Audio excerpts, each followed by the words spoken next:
Hi everyone, welcome to the channel. I'm Jan Wegener and I've dedicated myself for over 20 years to create unique bird photos and videos and teaching others just like you to create your own masterpieces. Each week I bring you in-depth camera gear reviews, essential field techniques, powerful editing tips and the latest photography news, all to help you to elevate your own photography game.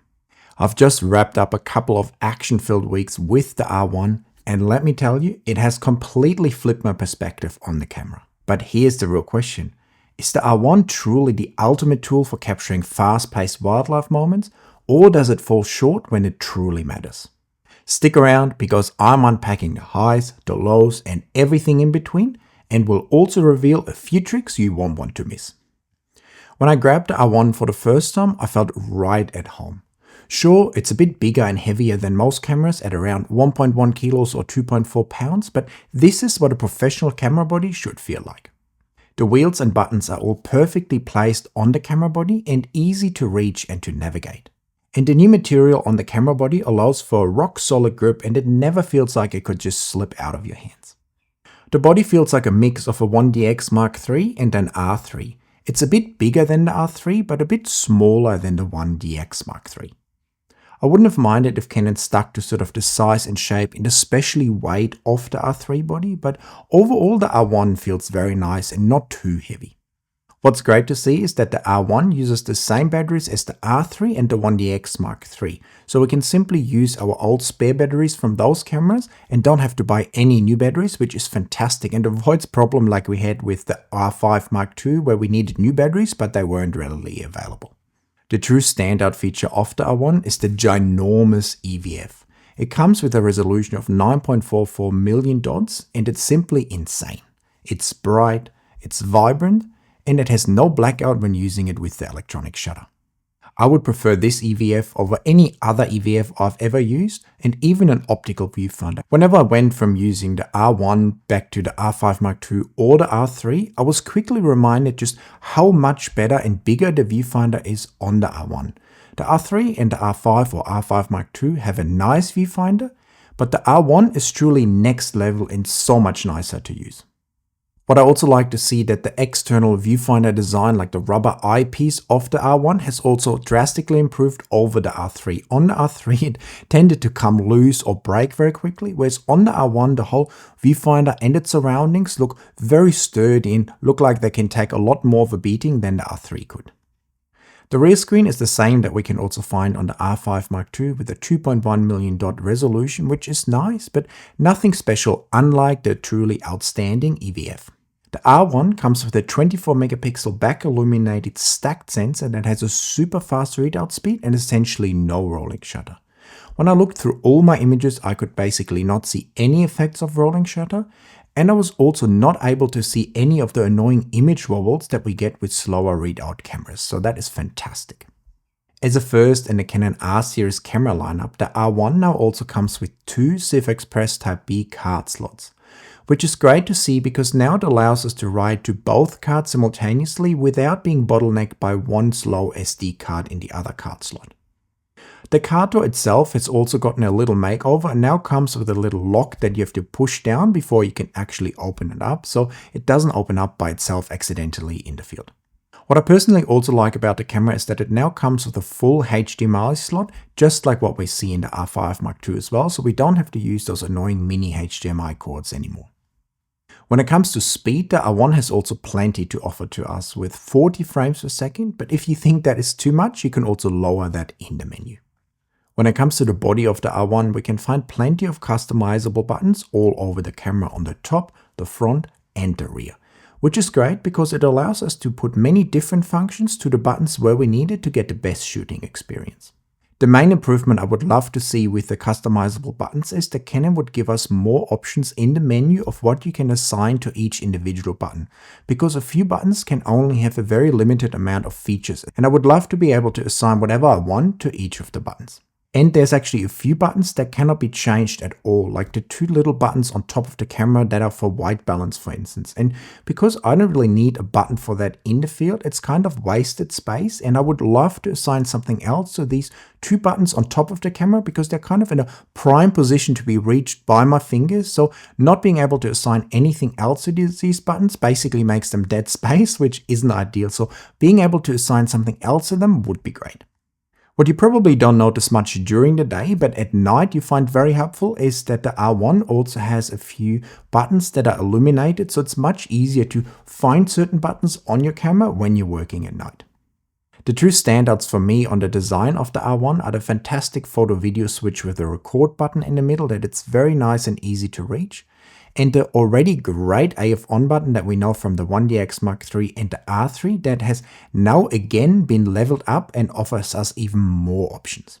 On these other cameras, the AF on button allowed us to move the autofocusing fields around simply by sliding our thumb over the top of that AF on button, and of course we could also fully press it down and the camera would start metering and start the autofocus. But now Canon has added another fantastic feature to the AF on button because it has two stages. Just like your shutter button, you can half press it and full press it and assign different functions to each pressure point. I decided to take full advantage of that new feature and not only start the autofocus with the AF on button and move my autofocusing fields, but also use it as a speed boost button. So I went to the menu and set up the AF on button in a way that when I half press it, the autofocusing will start, and I also shoot at 20 frames per second. And then I set up in the menu, if I fully press the AF on button, that the camera will start metering into autofocus and then shoot at 40 frames per second in the H+ mode. So now at half pressing, I have 20 frames per second, and when I fully press, I have 40 frames per second. And that allows me to very nicely switch between the two different frame rates without having to press anything else or even having to press a different button like on some other cameras.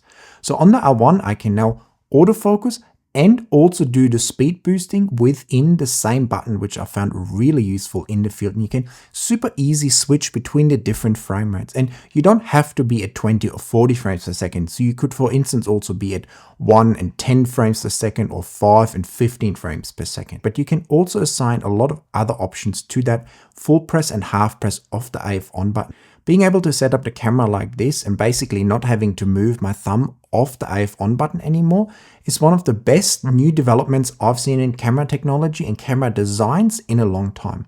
There's other cameras where you have to press multiple buttons to get a speed boosting effect, but actually having the speed booster built into a button that you're pressing anyways, like the AF on button, is a true stroke of genius for me and makes it so much easier to use the camera in the field because now you also have your other fingers available to press some other buttons if you really needed to.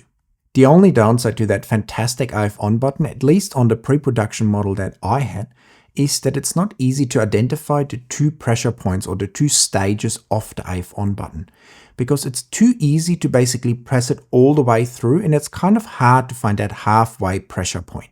And when the fast action happens, it's very easy to simply press past the half pressure point and always go onto the full pressure point, which isn't the end of the world, but a little bit more refined stages and pressure points would be fantastic. But this is something that Canon is already aware of and is apparently working on in hopefully improving in the final production models. When I got the R1, I set it up and then went to a local park where you can always find some cheeky sulfur-crested cockatoos and crimson rosellas. And one of the first things that I noticed right away is just how stable and rock solid the viewfinder is. The IBIS in the R1 is simply one of the best ones I've ever used, and in combination with the image stabilization in the RF lenses, it gives us a fantastic and super stable experience in the field. You can easily handheld video, and you can also very nicely handheld longer shutter speeds even with these long telephoto lenses. I was using the RF 100 to 300mm lens, and with that lens I was able to get super smooth video even with the teleconverters with essentially no shake. So that lens in combination with the R1 has given me the most stable experience I've ever had with any camera or lens combination. It was truly a joy to use it and to film these beautiful birds with it. One bird I love photographing and filming when in Melbourne are peregrine falcons. And here I noticed another improvement of the IBIS. In the past, with most other cameras, I always had a lot of trouble because the wind on these ocean cliffs would start to shake my big lens, and there would be a lot of sort of micro shake in my videos. But with the R1, this effect was dramatically less. Even when it was quite windy, I noticed that the videos came out a lot more stable with my 600mm prime lens than they did in the past. So that was fantastic to see as well. One important feature every camera has to master is the autofocusing, and with the R1 it just feels right. It's super fast, it's decisive, and it sticks to your subject very well. It's actually quite a similar system to the R5 Mark II, but it feels a lot more decisive and stickier. With the R5 Mark II, we sometimes struggle to stick onto the subject for extended periods of time, and the autofocus just feels a little jumpy and jerky at times, or a bit too overly aggressive, and I didn't have any of that with the R1. The R1 is also the first mirrorless camera to offer cross-type autofocusing sensors, which should allow the camera to find the subjects easier, stick onto the subjects easier, and also find and track our subjects much better in low light. And that definitely shows in the field.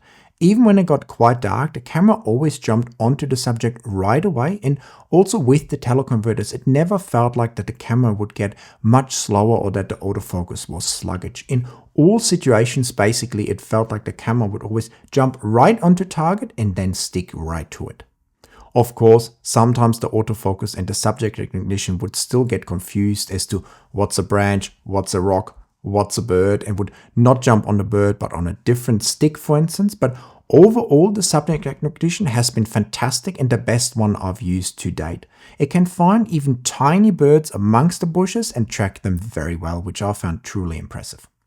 And what better subject is there to test the R1's autofocus on than the world's fastest bird, the peregrine falcon? In the past, I always found it quite challenging to photograph these birds in flight because they come from a great distance, fly against varying backgrounds, and then sort of swerve right in front of me and dive down to the nest.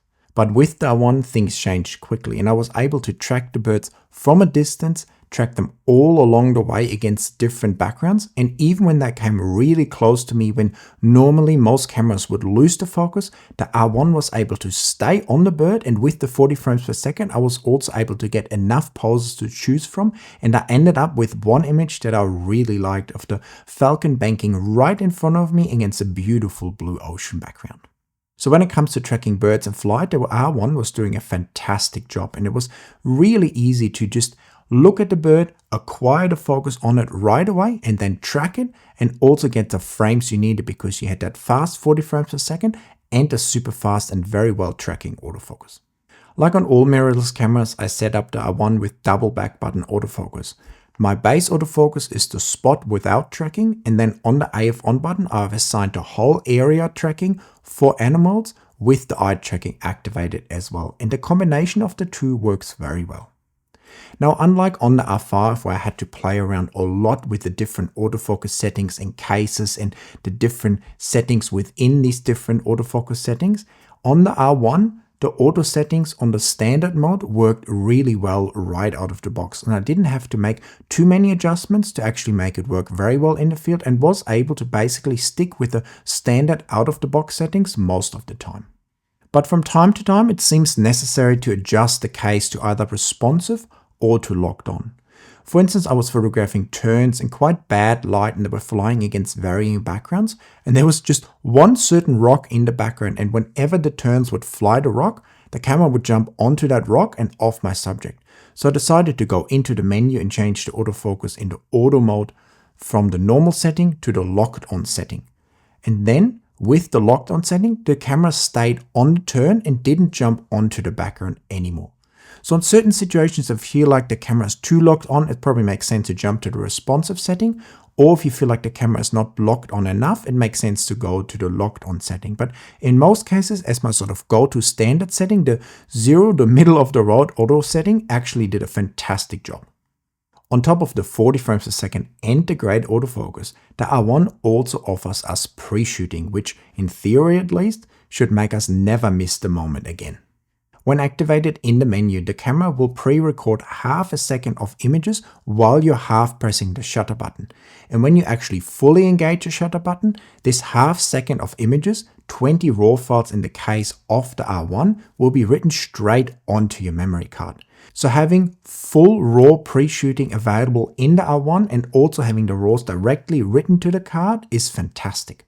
This feature alone has saved me many moments in the field because whenever I'm that little bit too slow on a bird taking off, for instance, or bird just briefly looking at me, I can now get that shot, whereas in the past I would often miss out on getting those images. Now the only downside is that because every time you press the shutter button you get 20 extra photos, you end up with a lot of extra images, but the trade-off is worth it for me in the end. With 40 frames a second and pre-shooting, the buffer becomes also very important. And this is one of the big downsides for me on this camera because personally I think it's simply too small. For a camera like the R1, I feel like I should never ever have to think about the buffer because it should be large enough that I basically never hit it. And on the R1 it's sufficiently sized, but you can definitely hit the buffer. You can shoot about 200 full RAWs or about 350 to 400 C RAWs depending on the subject that you're photographing and the scene. And also if you have the pre-shooting activated, because if you activate the pre-shooting, that's already partially filling your buffer with 20 RAW files. At first glance, that definitely sounds like a lot of images, but at 40 frames per second, that's only roughly about 5 to 10 seconds of shooting before the camera will completely brick up. Because one of the big issues with the Canon buffer is that whenever you hit 0, the Canon cameras will prevent you from shooting for a few seconds until there's sufficient space cleared in the buffer again, and then only you will be allowed to shoot again, which can be very frustrating in the field because you hit that buffer, the action is happening, but you can't take any more photos. So having that hard stop on the buffer is definitely something that I would love to see go away, either by having much larger internal memory in the camera so we don't ever hit the buffer, or by having a buffer like Sony and Nikon where the camera can continuously keep shooting at a lower frame rate of like 10 to 20 frames a second, basically indefinitely. So even if you hit the buffer, you're never prevented from shooting like you're currently on all the Canon cameras. And now don't get me wrong, the issue is not that I want to shoot for more than 10 seconds straight all the time. I don't do that, that's pretty ridiculous. The main issue I'm experiencing in the field and why I say the buffer is too small is that the images can stack up quite quickly within your buffer. When you take images or short bursts of images, you build up more images in the buffer than the camera can write onto your memory card. Meaning that if there's a bird in front of you and it's doing something crazy, you take a little burst, there's a little break, the bird starts doing something again, you take more images. And if that happens over and over again, you will build up more and more images in your buffer, and eventually you will hit that dreaded 0 and the camera will prevent you from shooting. And that's what I would love to avoid in the field. I've used my fastest ProGrade and Wise Advanced Safe Express cards in the R1 and it doesn't really seem to make much of a difference when it comes to writing the images to the card, and there's definitely that delay and the images stack up in your buffer if you take quick fast bursts in short succession. Whenever I was shooting in full RAW and I hit fast action, I felt like my buffer was filling up too quickly, so I had to resort to shooting in C-RAW. And what also helped to control the buffer was definitely assigning the different frame rates to the AF on button so that I could sometimes only shoot at 20 frames a second and not always at the 40 frames a second, for instance. So I'm not saying at all that the buffer is terrible on the R1, it's actually sufficient in many situations, but I feel like for a flagship sports and action-oriented camera that has pre-shooting and a fantastic autofocus, it would have been nice to either have a much larger buffer or a buffer that doesn't have that hard stop anymore. Having these super fast cameras with high resolution viewfinders and pre-shooting is definitely a drainer on the battery. Now the battery life of the R1 is definitely not bad and they will last you a while, much longer than on an R5 Mark II for instance, but at the same time these large batteries drain rather quickly, and for a full day of shooting you will need at least 2 batteries to make it to that whole day. The R1 also comes with Canon's eye-controlled autofocus, where you with your eye can control where the autofocus should go. Of all the cameras with this autofocusing option, the R3 and the R5 Mark II in particular, I find it works the best on the R1, even though it's not a feature that I love. It's very useful in certain situations because you can easily focus on a certain person or a certain bird in like a group of people or a group of birds. But in other situations, it's a little bit of a letdown and suddenly doesn't work as well anymore. So my main tips would be to save certain different settings for you and calibrate it a lot. Have like an indoor setting, a low light setting, a sunset setting, a sunlight setting, and many different settings. So you can always calibrate in certain lighting situations, and then at least in theory, it should work a little bit better. Another thing a lot of people said I find very annoying is that little purple or orange dot kind of bouncing around through your viewfinder, depending on where you look. And here someone told me a little tip, which is fantastic. Thanks, Colin. You can actually turn off that little pointer, and then you don't have that thing bouncing through your viewfinder anymore, and the camera still will focus or move to autofocusing point where you look at when you press the button, but you won't have that orange or purple pointer jumping around anymore, which much improved my experience with that eye-controlled autofocus. So if you want to give it another go, I would recommend that you turn off that pointer. You might not always know where you're looking at then, but also at the same time, you don't have that thing bouncing around anymore and kind of driving you crazy. Melbourne is one of the best areas to find the cute and often quite crazy colored Australian robins. And whenever I'm here, I'm trying to find some of them. So the other day when I was photographing the cockatoos and rosellas in the forest, I actually heard the tiny little voice of a rose robin. So I followed him into the forest, and eventually I had that beautiful tiny bird right in front of me.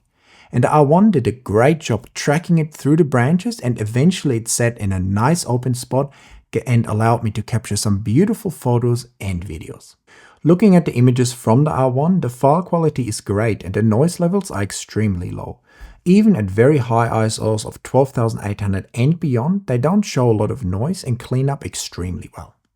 And if you guys want to improve your editing skills and learn how to get the most out of difficult to edit RAW files, or just learn a simple workflow that you can follow on every single image, making image editing so much easier for you, I would recommend that you check out my next generation Photoshop editing masterclass and my Lightroom masterclass. In these classes, I teach you step by step a fast and efficient workflow that will allow you to transform your own images into true masterpieces and standouts. The feedback on these classes so far has been phenomenal, and it has allowed many people to transform editing from a frustrating chore that they hated to do into a rewarding experience, because now they actually know how to fast and efficiently get fantastic results. So if you want to learn the same, make sure to check out my Lightroom and Photoshop masterclasses down there in the description. I know they will help you a lot and take your images to that elusive next level. One afternoon, I got a tip from a friend that there's a tawny frogmouth family in a tree nearby. Now, these strange and mainly nocturnal birds usually don't move at all during the day and just sit in a tree. But when they have babies, they can actually be quite fun to be around, because the babies kind of merge into the parents' bodies and it looks like the one bird has multiple heads and eyes. And the babies sometimes also just really randomly stare at you and move their head around. When I got to the spot, it was already quite dark and overcast and the sun was just setting. But the R1 had no issue giving me some beautiful videos and some nice photos in these low light conditions. At first, I was a little bit scared to use anything above ISO 6400, but then I thought, come on Jan, you're testing the camera, so I went up to like 12,800 and 25,600, and even those files still cleaned up very well and left me quite impressed. One of the days I came across a displaying superb lyrebird. These birds became famous because they can mimic lots of different sounds that they hear over the course of their life, and while the bird was right in front of me, I was able to capture some beautiful video footage of its calling and some nice images of the bird displaying. What I noticed right away with the R1 files as well, that there seems to be a lot more dynamic range in these files, even at these higher ISOs. If you're shooting at 12,800 ISO, for instance, and you have to lift darker underexposed areas, you still get some decent detail out of those areas and those files. This is an image taken at 12,800 ISO with the whole face of the bird being in the shade and severely underexposed. But if I open this file in Camera Raw and lift the shadows and run Adobe Enhance on it, I'm actually ending up with an image that has sufficient detail in these dark underexposed areas, and I can basically save this file, something that would be a lot more of a struggle with an R5 Mark II, for instance.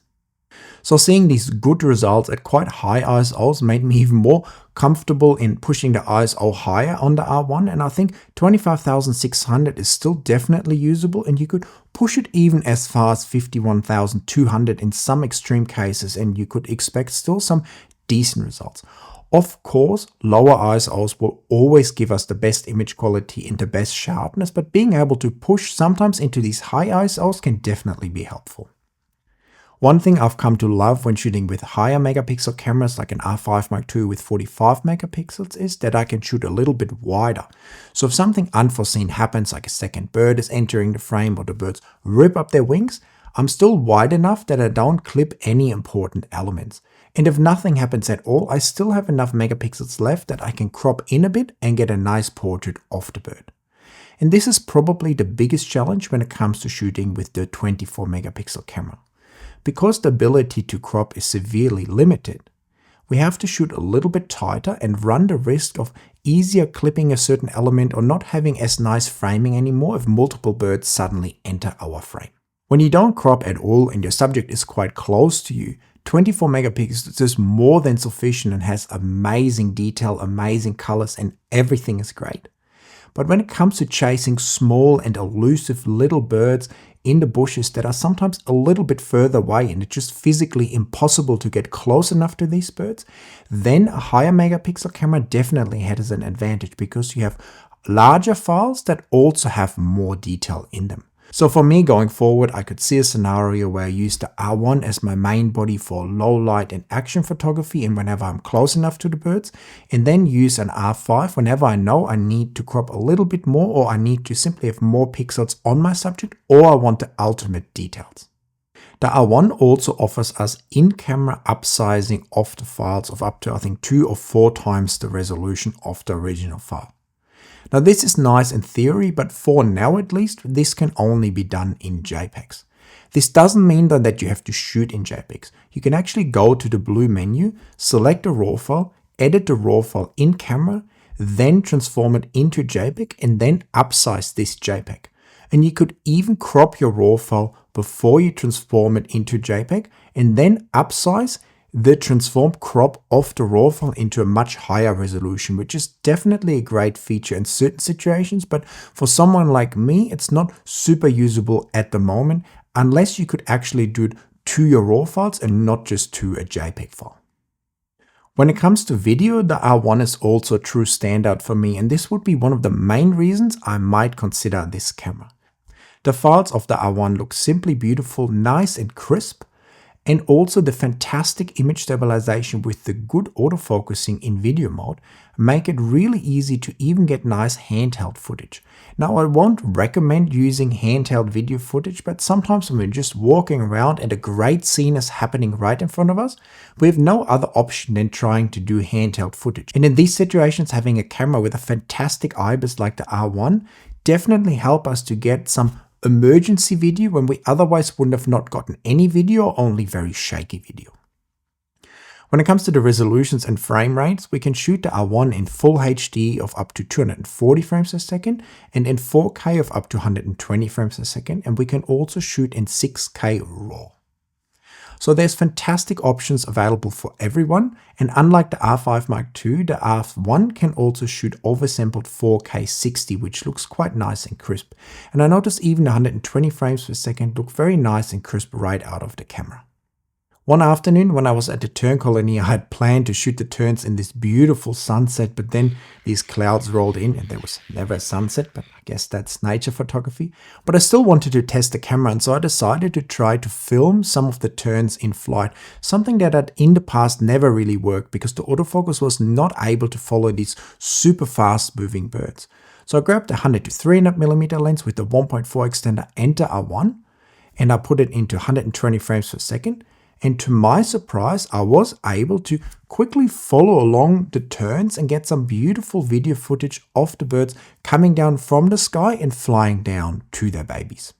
So when it comes to the video performance overall, I really enjoyed the quality of the footage, the great autofocusing performance, and also how stable the camera was when it comes to the image stabilization and the ability to do handheld video. Sometimes, of course, just like in photo mode, the video autofocus gets a bit confused and you need to manually tell it what you actually want to focus on. But overall, the performance also of the autofocus I found very impressive, especially when it came to filming action and birds in flight. So having all these great video features combined in the one camera body definitely make me consider the R1 as my main wildlife video camera. What I also found amazing about the autofocus on the R5 Mark II and the R1 is its ability to find me when I'm very small in the landscape. In the past, even with the R3 for instance, it was always a struggle to focus on myself if I'm doing some B-roll for instance, when I'm further away from the camera. Whereas the R5 Mark II and especially the R1 were able to really easily track me on a wide angle lens, even at quite a great distance when connected to Canon Camera app for instance, so I could control the camera with my phone and then also film myself. So what are my final thoughts on the R1? I was pretty much determined not to buy an R1 because of the 24 megapixels and I really didn't want to like it, but that view has started to get some cracks. Overall, the R1 is probably the best camera that I've ever used and I've used them all pretty much. It's well designed with the great EVF, it sits perfectly in your hand, you have 40 frames per second pre-shooting, fantastic image quality and great autofocus. So there's not much there that's not to like. The only downsides for me were basically the somewhat limited buffer in certain situations and the 24 megapixels that make it hard for me to use the camera in certain situations when I'm chasing some small, rare and elusive birds where it's simply not possible to be close enough even with a 1200mm lens. In those situations, I will need a higher megapixel camera, but in most other situations, it's hard to not at least look at the R1. Let's be honest though, the R1 is a bit of a luxury. It's not a camera that most people need or would ever be able to push to its limits. But if you're someone that shoots regularly in tough shooting conditions that can take full advantage of the camera's features and push it to those limits, it will definitely outperform most other camera bodies on the market and will make it worth it for you. And if on top of that the 24 megapixels are not a concern for you, the camera is basically a no-brainer. And I must warn you though, because once you've used that big beautiful EVF, it's very hard to go back.